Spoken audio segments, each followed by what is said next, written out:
Welcome to episode 2 of the Paper Plate Show with Stegall and Sanchez. And on today's episode, we'll ask, are the Stampeders the biggest surprise? What will the Elks do at quarterback? And will the people stop posting about the four new singles that dropped at the Coldplay concert, Chess? I get what you're doing there. Four new singles. I Four, got it. four. I got it. Those topics and much more. I can't believe we made it to episode 2 without the show getting canceled. We're rocking. Better than anticipated. Beagle, let's start off in Montreal, where it looks as though Davis Alexander is out for a while. Mm. Medical staff and Davis himself has said, looks like he's going to be out for a while. Milt, he aggravated the hamstring. Was that the right decision to have your franchise quarterback out there with a hammy at this point in the season? 100%. 100%. He was cleared by the medical staff, right? He practiced Yeah, that week. He had been out almost, 4 weeks. What yeah, else do you want? Those things happen. They happen. There was a time when I was in NFL where I strained my hamstring. And there was a guy who strained his a week before. We came back at the same time. I took off 3 weeks, he yeah. took off 2 weeks. I got hurt again, but he didn't. So you just Right. don't know how it's going to play out. So I'm 100% with him coming back. Some people are going to question that head coach Yeah. maybe should have stepped in, but no, I'm 100%. He should have played. I mean, you said it on the panel, and we disagreed. That if he's a guy who tells you and I think Enoch said the same thing. If the guy tells you that he's healthy, you got to believe him, and that's the relationship that a GM and a franchise quarterback have, or a coach and a quarterback. My take is this: I don't think for a second that Davis Alexander should have been out there, and my reasoning is what I heard, and I said it before the game. What he said entering that week, he said, I'm as healthy when they asked about his health. I'm as healthy as I'm going to be at this point in the year. If we're talking about something else, a different part of the body, not a soft tissue, maybe I hear you, because that's not going to necessarily get worse. You can do things, you can freeze it, you can do other things. A hamstring is just something that it's reoccurring. So I think depending on who it is, and when you're talking about the guy that decides the destiny of your team. And if it takes 2 more weeks for me to be 100% sure that he's healthy the rest of the year with that injury, I'm going to give him 2 more weeks. I think that jeopardizing it when he's not 100%, I don't like it. And again, I hear where you're going, because if he tells you he's okay, you kind of got to believe him. But it's I just don't. The risk reward doesn't make sense to me. And now he's out for 2 months at He, he- least. he's he's out, but I think the problem comes when people start worrying about tomorrow. They were concerned about winning that game. They knew All if right. he played, they were gonna had a great opportunity to win the game, and he was healthy. He was healthy enough Okay. to step out there. He got hurt in the fourth quarter. So hindsight's 2020. But if now, and I know you're a stubborn dude, Milt, so this is gonna be tough to get this one through you. But I'm gonna try my best. And that wasn't a shot. It was a shot. Um, if looking back on it now, if you're Danny Machocha or Jason Moss, and knowing that if I give him 1 more week, 10 more days, because we're talking hamstring, I know he's going to be okay with that injury. I'm not going to have to deal with it again.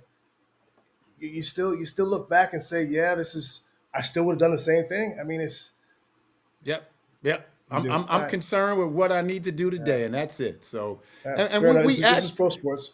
Yeah, we actually did a poll Yeah. on our paper plate show or the Twitter account, and 55% of the people said they would have set him down. That's surprising. I thought it would have been more, only 55%, but No. 55% said they would have set him down. But there it is. All right. All right. Let's move on.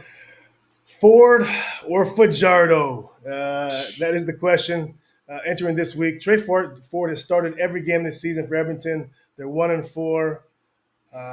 Look, Ford was honest about his struggles. I thought if you listen, you know what? Let's pull up some of his comments post game now. Our special teams has played well all year. But again, offensively, right, we had a lot of 2-and-outs. Struggled to run the ball today too. Yeah, it just wasn't our day. Wasn't our day. So look, I think he does take some of the blame for missing throws and not being as accurate as he should. I thought that was a good sign. It looks as though the Elks are going to go with Cody Fajardo. Right. If I'm a player in this locker room on this Elks team, I want to go with Cody Fajardo. My only chance to make the playoffs is to go with a vet, a guy that won the Grey Cup a year ago.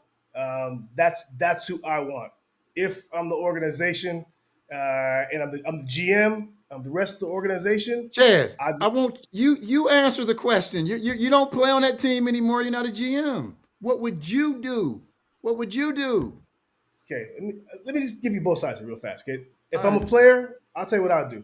As a player, I want him. I want Cody Fajardo. He gives me the best chance to win, and they're not out of it yet. They're damn close to being out of it, but they're not out of it yet. I will take Cody Fajardo because there's a better chance to win right now with Cody at quarterback. If I'm the GM, if I'm Ed Hervey and I'm in that position, or on Mark Killam, depending on how long my contract is, I go with the guy who is the future and who might be the future. That's my maybe I'm not answering the question, but that's in those two scenarios. That's what I'm doing. Where are you going? I'm going with Fajardo, and you know what the problem I have with the way they handle this when they went to training camp, they gave Tre the job. It was his job. There was no Yep. competition regardless. And I understand you can do that with some quarterbacks, but Tre, he hadn't done enough in this league yet where he should be at that point. Especially when you're bringing in a guy like Cody Fajardo, who just a couple of years ago won a Grey Cup and was the MVP. Yeah. You make it a competition. Now they're making it a competition where if they would have did it in training camp, maybe things would have been different. Or maybe they didn't want to do it because maybe Fajardo would have beat him out, and that's not the outcome they wanted. So you definitely go with Fajardo now. And I know it's not all on Tre. The defense has been bad, but this offense has been bad. Last in touchdowns, last in passing, all this. So they need a spark. They need a spark, and they need it now. Have you seen those stands? There's not many people at those games. Ed Hervey is not in the business of losing. So they need a spark. So they definitely have to go with Fajardo. They have to. I think to add real fast, I think Ed Hervey and when he came in, he almost forced you on a quarterback a battle in camp, which it should have been. You're right, and that's actually something that hasn't been talked about. They handed Tre that job. If you look at both of their resumes entering the season, how do you give Tre that job? Unless when you positioned yourself as Ed Hervey, as Mark Killam to take Yep. over, you Yep. positioned it, Yep. which I think they did, position it as this is our guy. We can win with him. The prior group wasn't playing him, and I think that was part of the pitch. Was that we can win? We have a special guy, and that's something that the prior regime didn't do, which separates those two groups. So that's I think where it is. But let's Th- move th- th- on. Hold on, Yeah, one go quick thing. ahead. This is Yeah, why you yeah. can't listen to the fan. And I'm not saying they were listening to the fans, but remember there were so many fans. There were even some media personalities saying they just need to give Tre the opportunity and he'll show up. Not saying he's not the future. We're not saying all that, but what's best for them right now, in my opinion, is Cody Fajardo.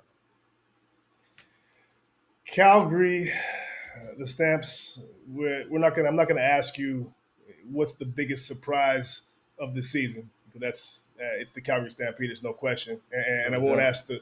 I won't ask you the reason. The reason for that because Vernon Adams is the obvious one. But give me something else. What's your? Why has Calgary been so good early, other than VA? I mean, unless And that's I all you hate got. and Unless I that's and all I you hate. got. Yeah. Well, no, I mean he is the main reason, but that's not all I have. Chairs, don't question me like that, son. But I mean, let's be honest. They had some bad players on their team, especially on that defense. Those guys were they were awful, and I'm sure Dave Dickinson said, "I can't win with these guys. I'm not used to losing, so I got to get rid of these guys." And that's exactly what they did. You look at their defense. I mean, it's basically a totally new defense. And it's very rare where you make an overhaul like that. I've been involved with overhauls like that, and they didn't work. But they went out and they scouted some guys who've never played in the CFL, other guys from other teams, and they put them out there and they're making it happen. They had to get rid of those guys. And majority of the guys they got rid of tell you how bad they were. Majority of those guys aren't even on teams anymore. A couple of them are, but the majority of them aren't on teams. So that is a big reason why this team was able to turn around. Of course, first round draft pick, the Moose, he's playing well. And VA, I love him to death. I'm his biggest fan. He's playing well. But the big reason is because they got rid of some bad players. They weren't professional level anymore. They were once, but they weren't getting it done. And Dave Dickinson knew he had to get rid of those guys, and that's exactly what happened. Yeah, I'm looking at some of their guys right now. I mean, Adrian Green has been a pleasant surprise. Moncrief has been excellent. What's my other guys? Damon Webb has been Damon awesome. Webb. He's We been know great. we know about Flo, what type of player he is, how he impacts the game. Yeah. I mean, And they got then Micah Tights playing middle linebacker. He's not a middle linebacker, but he's making it happen. He's not a big natural fella, middle linebacker. big fella's balling too on the D line. What's that big fella's name? He's Is going it nuts right now. Hickson or Yeah, Hicks. Yeah, Hicks. Is it Hickson or Hicks? He's balling. he's Yeah, killing it? exactly. He's Yeah, killing it. Yeah. yeah. Yeah. So they they, So they had to get rid that's of the those biggest guys, change. Yeah. without All a right. doubt.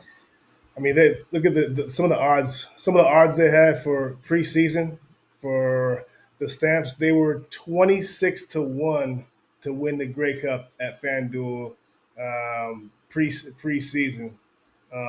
They were tied with the Elks for the longest odds.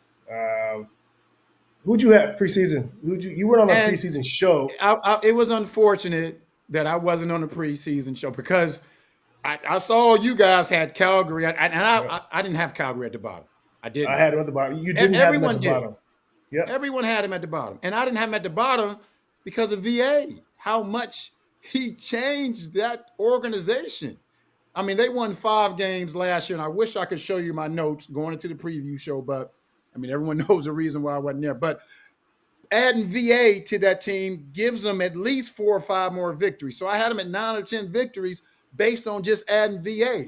And I had Calgary. I mean, I had Saskatchewan, Edmonton. At Saskatchewan, like right on par with them. And I had Ottawa, Toronto, and Edmonton below them. And I know you think I'm lying because I'm saying this because they're balling out now, but that's where I had them based on adding a quarterback the level of Vernon Adams. Uh, I have never accused you of lying, Milt. You've That's one thing you are not. I've never even come close to calling you a liar. You might be delusional with some of your takes, but you're not. But You're I definitely believe not. him. You're definitely not. Yeah, you're definitely not lying. That's for sure. All right.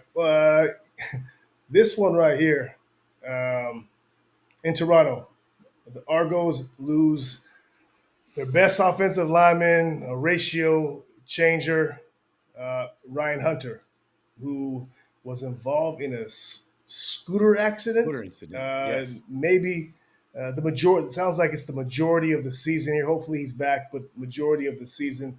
Terrible news. Yes. I mean, your take on guys, I guess, riding scooters, other things of that nature in the season. That's Yeah, you're preventable, is it talking not? right. Not just their top offensive lineman. He was a top offensive lineman in the Yeah, yeah, CFL yeah. last year. And first and foremost, let's be thankful that he's okay. There was nothing, no serious injury, no life-threatening injury. Let's be thankful for that. I think Yeah. it's some shoulder, but you can't do those things. When you're a professional athlete, and I know some people may question that, you can't do what quote unquote everyday other folks are doing because your profession requires you to be as healthy as and in shape as you can. So you can't be on a scooter. You can't go surfing. You can't go parasailing. You can't do those things because a lot of times it's in your contract. If there's a non-football related injury, they don't have to pay you. Now I don't know how they're handling this situation. I think they're going to Yeah. continue paying, but you can't do those things. Unfortunately, you can't. So a pro athlete. So sorry, should he? And we're not talking about Ryan Hunter because we don't want to impact his livelihood. But let's say in general, should pro athletes should it be in your contract that you can't Without a doubt. skateboard, ride a motorbike? I'm not parasailing anyway, but any of those things should it be in Without a the doubt. contract? Without Should a it? doubt. Okay. If I'm a GM, I'm putting it because Yeah. I'm paying you to be on the field. Now, if you get hurt on the field, I understand that. Right. But if you're Right. getting injured, non-football related, something that you could control. Now, if you're in a Right. car or something or in a, Sure. I understand that. Sure. But that was something you can control. And if you can't control it, I shouldn't be obligated to take care of you, in my opinion, as a GM, Yeah. as a president, as an owner. Yeah. I'm gonna add something real fast about Toronto. Touch on it real quick, but Wendy McManus being out there, he looks hobbled, Mm, and mm. he's an absolute gamer and a warrior. And at what point do you not put yourself out there if you're Winton? I know they need to win so bad. I think he just want to be out there, but it looked as though he needs a few more weeks to get back to playing. At what point do to protect yourself? I know he's trying to help the team. What point do you protect Right. yourself and not be out there? If that's, what's your thought It's on it's that? it, it's tough. Yeah, That's a tough situation right there. yeah, We know what type of not just player, but what type of person he is, and when he sees his teammates, his team struggling, and he thinks and he knows he can help them, but then you get out there and you see him limping with the knee brace yeah, on. It's a tough situation. It's hard for me to say what he should do because I'm not in that situation. I'm yeah, sure mentally he thinks he can still get it done, but physically it's just tough to see him like that because we know what type of player he is. We know the last time I really saw him play was at Grey Cup last year, and he showed out. So it's a fine line what needs to happen. Does he need to rest it more? Or is it maybe that the guy behind him still can't get it done as well as he can right now? yeah. So that's a tough Got you. situation. And I don't want to be in her shoes, so I really can't answer that question what he should do. Let's talk about Kenny Lawler and shift there. This is going to be a segment we'll try to do every week. We'll break down some film, some things that we noticed so many times on the panel where we're looking at things, we rewatch it, we get to all 24. Sometimes we have time to talk about it during our halftime show or post game show, but sometimes we don't. Mm-hmm. Uh, we're gonna find some of these things that we like, want to chat about, and we'll show them or talk about some of these things every week. We have some. Let's pull up these. There's a couple plays how Kenny Lawler is impacting defenses and how guys are playing them. Let's pull up some of these clips to talk And through. and before we pull them up, the key word you said right there was impact. And Kenny Lawler is a player, and there are some other players on other teams who have this. He can impact the game without impacting the game. What I mean is Kenny Lawler doesn't have to catch a pass, and he impacts the game. And we'll show you that on one of these clips. He doesn't even have to catch a Yeah, pass, and he yeah. impacts the game. So let's check out the clip. This is last week against Ottawa. If I'm the DB right here, we noticed watching this, Milt. There's a tight end. So Kenny Lawler where's he usually lined up? Build up outside, right? He's the So outside, but a lot of times he's on the line of scrimmage. So he's on the line of scrimmage. right. Mm-hmm. So right here, there's a tight end. So there's a center in the middle, then there's guard, tackle, and you see at the very end, you see his towel sticking up. There's a tight end, which means that gives Kenny Lawler a full waggle. He can hit the line with speed, which when I'm the DB and I see this, I think that's 29 McGee up there, I believe. When I see that, Mm-hmm. I understand that there's a good chance he's getting the ball for two reasons. One, he's got that waggle that we speak of. And the second reason is that there's max protection. You have a tight end, there's an extra lineman in there, and there's a back in there, which means there's more time. So my radar as a DB is going up big time when I see this formation. Anything you see here in this release that tells you anything other than in go route, Milt? He's going deep. He's going deep. A couple of things they did on this, and they isolated him over there by himself. The other receivers on the other side, and as you mentioned, he's using that waggle. He came over there like he was running 100-yard dash. As that DB, you have to think that he's going deep. If I give up something underneath, I can come up and make the tackle. But Kenny Lawler, if he runs by me and scores a touchdown, as he does, they're striking up the band. So Right. not the smartest play by the DB, in my opinion, Chaz. I think McGee does a nice job, but I've been talking about this on the panel a few times over the last few weeks. I would stay on. It's easier said than done, but how I used to want to play guys like this in situations like this, I want to stay on top of the route. I want to force you to complete right now. That's going to be a 15-yard dig or an 18-yard comeback. I'm going to stay on top of all those routes and make you complete those. If you complete 3 of those on me, and now it's 2nd and 5, I need to get off the field. Maybe I snug up and jump the route, but at this point, I'm going to stay on top of the route and force you to be accurate. And I'm going to get out of my break quick and try to beat you to the ball. Right now, McGee's in good position because he's opened up early. So it would tell me, okay, he's staying on top of this route. And also you want to stay outside so that Lawler doesn't get position on you. So here's where I'm confused. He opens up. You see the safety in the middle of the field right here. If he plays outside of him, he now has help. If he runs that post, McGee now has help from this safety that's sitting in the middle of the field. Instead, McGee lets Lawler outside of him and almost stops his feet. I believe he kept his eyes in the backfield too long. And with all that being said, more than anything, realize that you're covering the best receiver in the CFL. There's a good chance they're going to throw him the ball. And that's what has to be your mindset right there. And I don't think that was his mindset. Let's move to this next one. And this is Milt, you said, and how you described how he impacts the game. Right. I said this is how he impacts the game without impacting the game. Kenny Lawler is lined up at the top of the screen, and the single receiver set is a 4x1 set.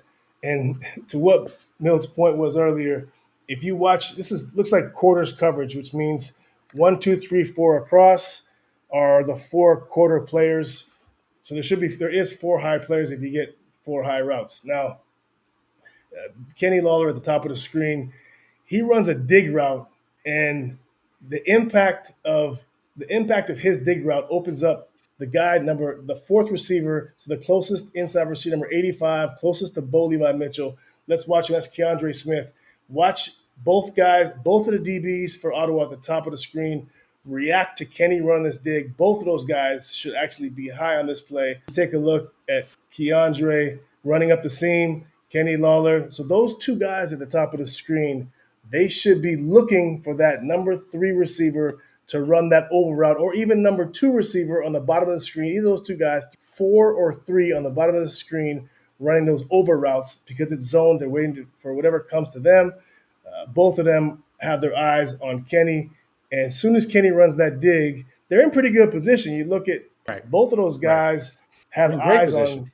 Yeah, they have eyes on Keandre and they have eyes on Kenny, it looks like, and they really should be that linebacker. It looks like Pickett there, I believe, but the middle linebacker really is who's going to drive that. They're kind of going to rally to this Kenny throw. Instead, because Kenny's been putting in so much work and had such an impact, they're both going to get their eyes caught on Kenny. Boom. You know what also helps in this situation is that you have a quarterback like Bo Levi Mitchell who understands what's going on. He understands that these guys have been keying on Kenny, and he understands when that DB decides to step down because his eyes are on Kenny. He knew he was going to have Keandre Smith over the top. Let's watch it from the end zone angle. This is a really good angle, and watch what Bo sees. That number 33, his job is to look. He's only got 1 receiver. His job, he's got that quarter of the field. He's looking at number 1, which is Kenny. Anything vertical from Kenny, he plays. If Kenny runs anything short, like the dig he does, he looks for work from the other side, which would be the number 4, number 3 receiver on the other side of the field. And so right now, you see Keandre flying up the seam. Right now, that's his work. Number 14 and number 33, the 2 high players for Ottawa, they should be bracketing, really double teaming number 85, Keandre. They're both high players, quarters of the field. He's got the inside. 14's got the inside quarter, 33's got the other inside quarter, and that's what they should be looking at. But you see their eyes, they're in good position. You see Kenny Lawler run that in, and that's when number 33 stops his feet. Yep. Yeah, he stops his feet. He's got that deep quarter. Even number 14 for Ottawa passes Keandre off because he knows that number 33, the other half, has him. But again, the impact of Kenny Lawler's dig influences that high quarters player, pauses his feet for just a second, and on Kenny Lawler, and now Keandre is behind him, and Bo obviously with the throw. Let's give Kenny Lawler some more credit on this play. This is why you run every single route hard. Even if you don't think you're getting the ball, you run hard because you have an impact on every single route. The person who's getting open is not getting open if everyone else is not running hard. So Kenny Lawler, he understands that, yes, I'm going to get the ball sometimes, but when I'm not, I need to run hard because I know it's going to open up some other guys. So got to give credit to him for that play. All right, here it goes. Weekly segment, the mailbag segment, where we can send in whatever. What's the what Yeah. are they sending it to? Milt? Paperplateshow@gmail.com. Paperplateshow@gmail.com. That's where you send All right. all your Send stuff in and all whatever your you comments. have, and we'll We'll try to send in. answer the Right. questions. Post on these questions every week and answer them. We already got some stuff from social that we'll add, but let's send them in, and we'll have fun every week. Try to get whether it's it might be football stuff we can answer. You might hate something that we said. You might love it. You might question it. That's all. That's all why we have this platform so we can interact and chat about it. The first one question here is the whole Coldplay thing. Is this public embarrassment? Is it fair, or is it a breach of these people's privacy and rights? I Well, feel like we're on TMZ now, but let's do it. So yeah, you let's know answer it. what? What do you got? When you're out in public and whatever you do out in public, it's going to be seen by public. Now, if you're in the privacy of your own home or something, that's different. But you're in public. Well, I mean, what would you expect? So I know some people are tired of it, but some people enjoy watching it. It's entertainment. So you shouldn't be doing it at all. I'm not judging you and anything like that. No, I'm not. That's not what I'm doing. I'm just saying when you put it out there You in the shouldn't be public, I'm doing not. what, Milt? Doing what, Maybe we Milt? should. Maybe don't put that in there. I don't know. Don't put that in there. But No, when it's you in put there. that, Too bad. Nah, too when, bad. It's in there. when you not judging them, that's what I never do. I don't judge anyone. I don't do that. But when you do that out in public, it's going to be put out there in public. It's going to be put out there Uh, for everyone to see. so I agree. Again, we're not judging, but No. you're out in a public place. You gotta kind of you hope that people don't have cameras on you. One thing I would say is if you're sometimes you go to events, you do things, and they ask you to sign a waiver. If they have cameras there, they ask you to sign a waiver to agree and consent to them filming. Unfortunately, at concerts, game shows, they can't ask 20,000 people to sign a waiver. But I mean, there's some sort of and forget about what they were doing because that's another conversation, right? Due to his relationship and It's his job status. and all that. But Yeah. let's Yeah. but even someone else who might be married and enjoying a private intimate moment or just a private not even intimate but just a private moment that someone films and they think it's funny and they post it. I mean, at some point, man, it's gonna be hard to you know judge this or hard to handle this, but it is something that you have to sign waivers to film people at in some situations, but I guess not. I guess Not not not here. at a, That's not at that's the not one thing at I not would at say. not at a public Yeah, concert yeah, like that. yeah. You're No, right. you You're have to right. realize that cameras are everywhere and no You're right. one has to have authority to do anything. So yeah, it's All right. unfortunate, but it's the way of the world we live in now. So All right. yeah. Let's go to this one. This is probably my favorite one of the week at Davis Sanchez. What a dickhead you are. Whoa, Milt whoa, does. I'm just reading what she said. I'm just reading what she whoa. said, Okay. Milt. All right. You could have What a said private head. What a private head you are. Okay. What a private head you are. Milt deserves to be treated with more respect. What gives you the right to say such hurtful things? You owe him and all of his fans an apology. He's 100% more than you'll ever be. Yeah, that's pretty good. I don't even know what I did. I think it was me and you You having our normal banter on the panel, no, wasn't it? I'm gonna tell you exactly what it was. Remember Yeah. we were talking about the chips on the shoulder. Remember we were talking about that, and you were like, "Well, Hmm. Milt don't have to worry about any chips. He doesn't have any championships." So, That's that was the so. comment. So Let's actually share that because that was actually pretty funny. Was it was Enoch? So funny. And, our and before you partner, share it, yeah, let me tell you guys, and I know where this young individual or whatever they're coming from. They feel that Ches is disrespecting me, but Ches and I have a relationship like no other. I tell people all the time, if I was to get married again, Davis would be in my wedding. I mean, my ring bearer is too tall now, so I need Davis. No, just joking. But he would honestly be in my wedding. We had that relationship. We joke at each other all the time. So I understand where this individual is coming from. She is part of the speed hive. You know how Beyonce has the beehive, Milt Stegall has the speed hive. So she's part of the speed hive and she's just protecting me. But Davis and I, we have a relationship like no other. None of this stuff is personal. It's all in fun. So continue. that's love. Yeah, appreciate it. Yeah, we Yep. we having fun, and it was actually fun. It was actually funny, and I said, "You have quite the potty mouth. I can promise you, Milt would not appreciate you using that kind of language." And I think she threw the finger up at me after that, but that was the end of that conversation. But that was pretty good. So send them in if you love us, if you hate us, if you just want to chat. That's what it's all about. Again, nothing Paperplateshow@gmail.com. That's where you send them nice. all into. Yes. All right, Yes. Milt. This one you have. There's one more. You want to read this one, Milt? Kate Burness chirp Chaz for all his snacks. What you talking about, Chaz? Yeah, All his yeah, yeah. snacks. Chaz, what are you eating during the games? All right. I'll Oh, answer you this answer. You question. can. Yeah. Okay. He doesn't eat, he grazes, as Kate says. He has about 19 million meals there. He has some pasta, he has some gummy bears, he has coffee, he has Doritos, and he just grazes. He eats a little bit of this, eat a little bit of that, and I'm trying to get him together, but he doesn't listen to me. He has a little bit of everything, unfortunately.